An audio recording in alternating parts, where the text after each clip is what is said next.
3 avril 2024, 3 avril 2025, près d'un an après l'adoption de l'accord du 3 avril qui visait à mettre en place le CPT avec une feuille de route claire, incluant le rétablissement de la sécurité, l'organisation d'un référendum constitutionnel et des élections pour désigner des élus le 7 février 2026, le bilan est alarmant. 12 mois plus tard, la situation sécuritaire s'est considérablement dégradée. Les gangs ont étendu leur emprise sur plusieurs communes du département de l'Ouest et récemment dans le centre, plongeant le pays dans une spirale de violence. Les affrontements ont déjà causé plus d'1 million de déplacés et des milliers de morts. Malgré l'appui d'une force multinationale à la PNH, les résultats restent insuffisants avec au moins 2 membres de cette mission tués en un mois sans avancée significative. Face à cette impasse, plusieurs structures manifestent pour exiger le départ du CPT et même certaines entités ayant contribué à sa mise en place expriment leur mécontentement quant à la gestion de la transition. Des organisations politiques, syndicales et patronales, comme a dit UNIR, Force ouverturienne, réformiste, aidée entre autres, exigent un changement de gouvernance. Malgré le nouveau budget, n'est-il pas trop tard pour le CPT de donner des résultats, sachant qu'il lui reste environ 6 mois avant l'échéance du mandat de cette transition? Et pour commenter l'actualité, nous recevons le leader du parti UNIR et membre du collectif du 30 janvier, Clarence Renoir. Monsieur Renoir, bonsoir. Merci infiniment de votre disponibilité. C'est un plaisir toujours de répondre à votre invitation à Metro News, Rose Berlin. Merci pour l'invitation encore une fois. Bonsoir. Bonsoir à tous et à toutes. 3 avril 2024, 3 avril 2025. En moins de 72 heures, l'accord du 3 avril qui a donné naissance au Conseil présidentiel de transition aura 1 an. Le Conseil qui avait notamment comme mission de rétablir la sécurité. Aujourd'hui, nous voyons que la situation sécuritaire s'est dégradée. Vous, au niveau du collectif du 30 janvier, vous aviez exprimé aujourd'hui une position assez stricte. On va dire que vous vous êtes désolidarisé au Conseil présidentiel de transition. Pourquoi ce choix aujourd'hui, Monsieur Renoir? C'est une décision dictée par une réalité qui est claire, évidente, c'est que le Conseil présidentiel de transition a échoué. Et effectivement, je peux parler au nom du collectif 30 janvier qui, depuis le 6 octobre, s'était déjà désolidarisé du Conseil et avait rappelé son représentant au sein du Conseil, mais qui n'a pas suivi les recommandations du collectif. Mais pour moi, je peux parler aussi au nom de UNIR pour dire que nous sommes totalement en désaccord et aussi insatisfaits du bilan de cette année de transition qui a été confiée à un Conseil présidentiel, sachant que peut-être que les Haïtiens allaient pouvoir se mettre ensemble pour s'attaquer au problème majeur de l'insécurité, qui est le problème numéro 1, la priorité numéro 1 des Haïtiens. Et comme vous l'avez dit, la situation ne s'est pas seulement dégradée, mais elle s'est aggravée aux Berlin. Et si on regarde ce qu'il y avait en Haïti en février-mars 2024, par rapport à aujourd'hui, c'est que nous avons enregistré plus d'1 million de déplacés, plus de territoires perdus, plus de victimes et une incapacité flagrante de l'État. Je dis incapacité, mais ça peut être aussi un peu de complicité de l'État, du gouvernement, du CPT, par rapport à une situation qui est alarmante, où les gangs s'attaquent de plus en plus à des départements, des quartiers et prennent des espaces du territoire national, du territoire de Port-au-Prince, de la zone métropolitaine. Donc, nous sommes clairs, cet échec étant constaté par tous, le Conseil présidentiel doit soit se transformer ou disparaître pour éviter le pire. Alors, il y a eu plusieurs partis politiques qui, d'ailleurs, étaient partie prenante de l'accord du 3 avril, qui aujourd'hui ont exprimé la volonté de voir le Conseil présidentiel de transition démissionner. C'est le cas notamment du parti aidé et aujourd'hui avec le collectif du 30 janvier. Plusieurs partis aujourd'hui se expriment cette volonté. Lorsque l'on sait que plusieurs de ces partis étaient partie prenante de l'accord du 3 avril, est-ce qu'il n'y a pas eu des contacts avec les membres du Conseil présidentiel de transition pour qu'aujourd'hui, qu'on ne soit pas arrivé à là? Ces mêmes partis qui ont travaillé à mettre en place le Conseil, aujourd'hui demandent le départ de ce Conseil. Bon, il faut être, quand même se rendre à l'évidence d'une chose. Et qu'on dit, et une expression créole qui dit pas gain ou pas boire. C'est clair que le conseil là pas rempli mission que au bali pour te remplir à la sécurité. Mais avant tout, pour qui ça, en pile monde désolidarisé de conseil là, il y a plusieurs faits nous avons citer là. La première chose, c'est que la corruption s'est attaquée au conseil et nous avons scandale BNCA. On a revenu par là-dessus parce que tout le monde connaît déjà. Oui. Nous t'ai parlé en pile de ça, justement. Absolument. Et au sein de ce conseil, il y a deux observateurs qui auraient dû être là pour observer et ces yeux populations évaluées. Ils ont dit ça qui a passé au babon. Ils se sont fait complices de tout ça qui a passé en dedans. Ils ne vont jamais dire rien sur lui-même. Deuxième élément d'échec. Maintenant, sur la structuration même du conseil. Le conseil a été structuré pour que l'assemblée des secteurs, c'est-à-dire des représentants des organisations et partis politiques de la société civile, du secteur privé qui étaient formés conseil ça, c'est une assemblée qui pour réunir avec le conseil là pour évaluer étape par étape ça conseil là fait. Dès que le conseil a fait un pouvoir le prêter serment, il fait signer à 3 avril là, les coupé fâché avec l'assemblée des secteurs là. Maintenant, à l'exécution de cet accord là clair, qui dit qui ça qui est pour faire, priorité à ses sécurités, ensuite réforme constitutionnelle, combattre la corruption et mettre la justice à aller vers des élections. Qu'est-ce qui s'est passé? Le conseil là pas mis en place depuis 1 an, il y a un bagage qui prévoit dans l'accord 3 avril là qui est relé OCAD, organe de contrôle de l'action gouvernementale. Mais c'est exprès au fait, parce qu'il n'y a pas besoin de contrôler, parce qu'il y a corruption, il y a un pile de dénonciation, l'argent, renseignement et gargote qu'a fait. Donc, moi, quoi que je dis là, il y a certains gens qui étaient formés du conseil là, et ceux-ci plusieurs, qui rendent compte que bon, échec là, il faut se rendre à l'évidence d'une chose. Donc, on ne va pas soutenir un bagage qui porter insatisfaction totale pour le peuple haïtien. Donc, moi, unir que le collectif ou d'autres, on se range du côté de la population qui est totalement insatisfaite. Et aujourd'hui, encore une fois, pour me répéter, le bilan est exécrable pour ce conseil. 1,5 million de déplacés. La ville de Mirbalais attaquée par des gangs avec une telle facilité. Donc, il faut se questionner sur ce que fait ce conseil et sous ça, il n'est pas capable de faire tout pour nous trouver des solutions qui capotent satisfaction pour la population. Est-ce qu'on a nous pas craindre que des missions conseil présidentiel là pas empirer crise là aujourd'hui? Ben, oui, la crainte est là, mais c'est ça que nous dit, il faut que le conseil là soit transformé ou bien les disparaître. Transformer là qui ça? La transformation du conseil, justement. La transformation, c'est que le conseil a dû épurer, retirer les gens qui ont dans les charge de corruption sous tête, les gens qui ne va faire rien. Il faut qu'on soit sage et on tire les leçons de l'histoire.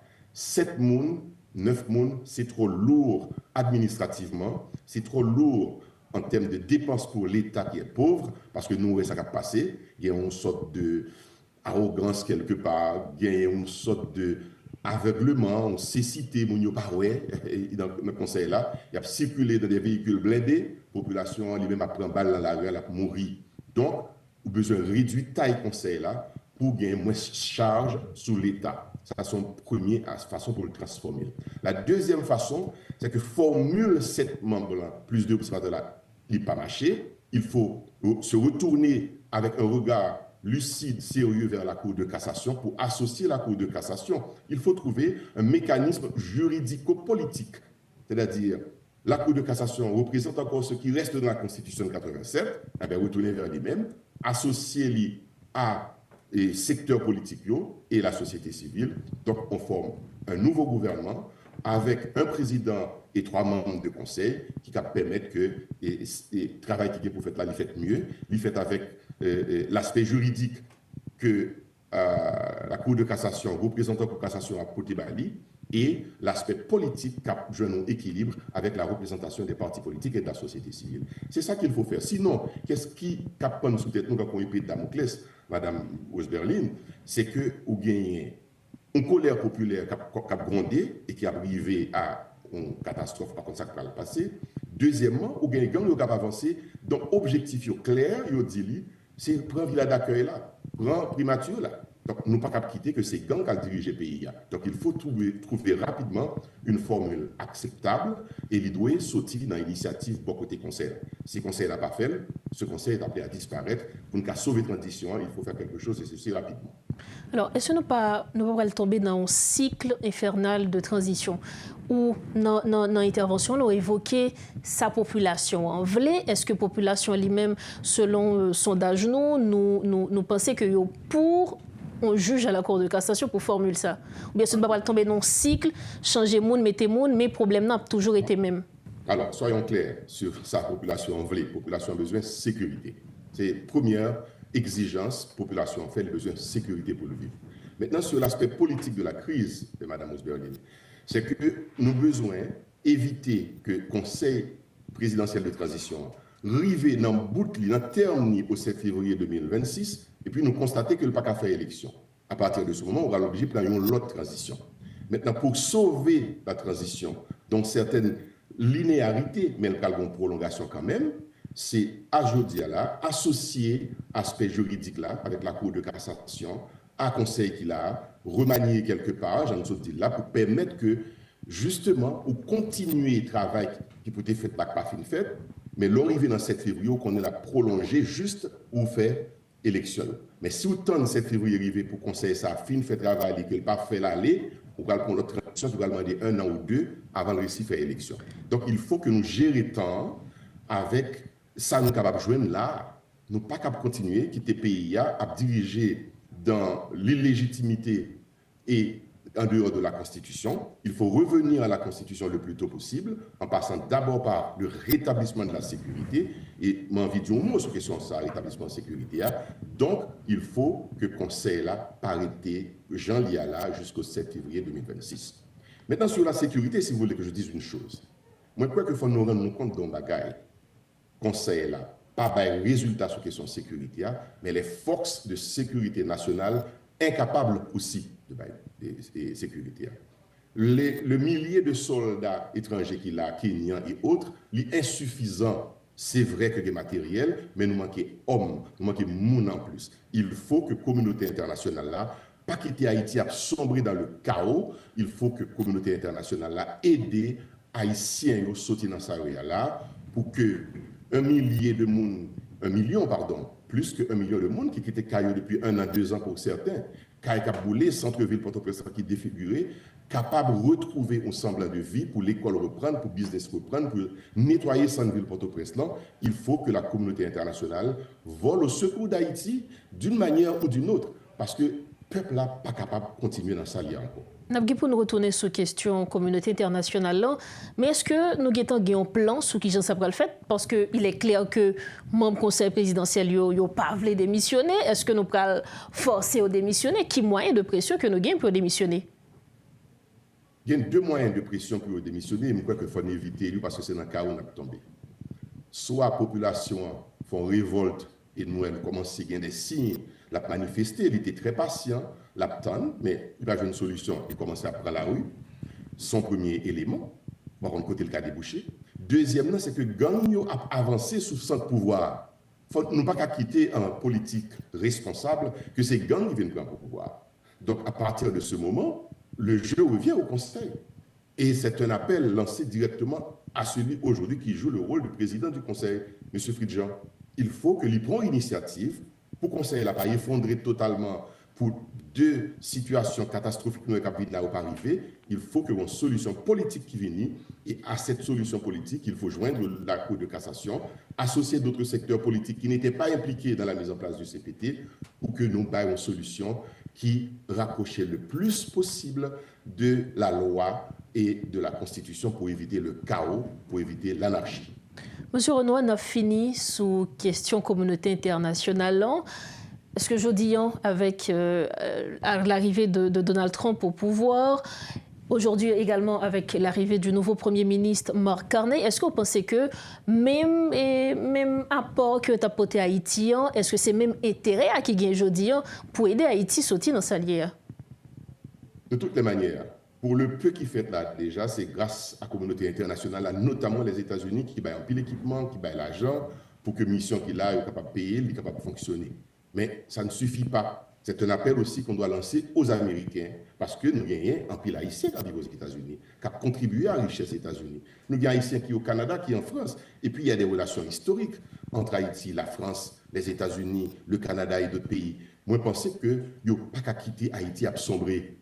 Parce qu'il y aura des conséquences, pas seulement pour Haïti, mais pour tout pays qui est dans la région carrée comme là, pour la République dominicaine et les autres, qui pourra le recevoir et qui chaque jour va recevoir des dizaines d'Haïtiens qui veulent quitter le pays parce que conditions invivables dans le pays. Donc oui, la communauté internationale doit se sentir concernée par ce qui se passe. Et pour toucher et mobiliser la communauté internationale là, il y a des voix, nous, à unir, et d'autres, nous avons rencontré avec la communauté internationale pour nous parler avec lui, mais aussi Haïtiens qui sont dans la diaspora, quel que soit côté, il faut que vous commencez à lever, manifester pour demander la communauté internationale là, sauver le peuple haïtien qui est dans le pays là, qui a souffert depuis 3 ans, dans une crise qui n'est pas finie, dans une insécurité qui a augmenté le volume chaque jour et plus. Côté Kay Mounio a boulé, vie Mounio exposé dans des camps qui ne sont pas faits pour recevoir autant de monde. Donc, il faut trouver une solution. Seul Haïti n'est pas capable de vivre là-dedans. Il faut l'aide de la communauté internationale, une assistance, un accompagnement des forces de sécurité nationale pour permettre que nous résoudre le problème. Ça, et c'est urgent. Il faut donc une solution pour Haïti. C'est sur ces mots que nous refermons cette interview. Merci encore à vous, M. Clarence Ronoy, d'avoir été avec nous. Merci de m'avoir invité, c'était un plaisir. Merci. Merci encore.